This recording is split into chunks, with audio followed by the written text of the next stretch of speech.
కోడిపాప కథ. తన తల్లిని వెతికిన కథ. ఒకసారి ఒక చిన్న కోడిపాప గుడ్డు నుంచి బయటికి వచ్చింది.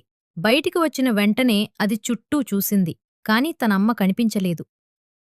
నా అమ్మ ఎక్కడా అని కోడిపాప ఏడుస్తూ వెతకడం మొదలుపెట్టింది. మొదట ఆవు దగ్గరకు వెళ్ళింది.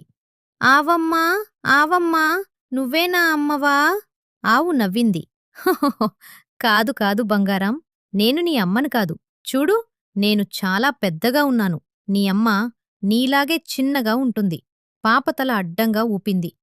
సరే ఆవమ్మా. తరువాత మేక దగ్గరకు వెళ్ళింది. మేకమ్మా, మేకమ్మా, నువ్వే నా అమ్మవా? మేక చెప్పింది. కాదు కాదు బిడ్డా, చూడు, నాకు 4 కాళ్ళు ఉన్నాయి. నీ అమ్మకి 2 కాళ్ళు ఉంటాయి. పైన రెక్కలు కూడా ఉంటాయి. పాపకు కొంచెం హింట్ దొరికింది.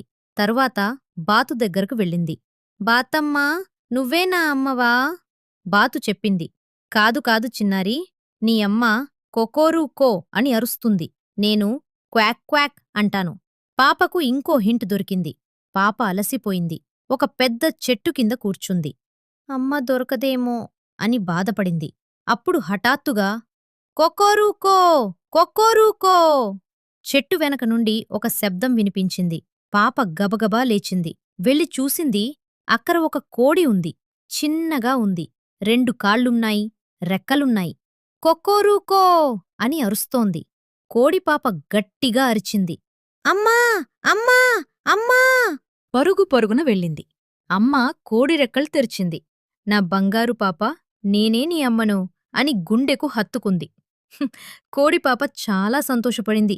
అమ్మ రెక్కల కింద హాయిగా చేరింది. ఇద్దరూ కలిసి ఆనందంగా జీవించారు. పిల్లలకు నీతి: ఎప్పుడూ వెతకడం ఆపకండి.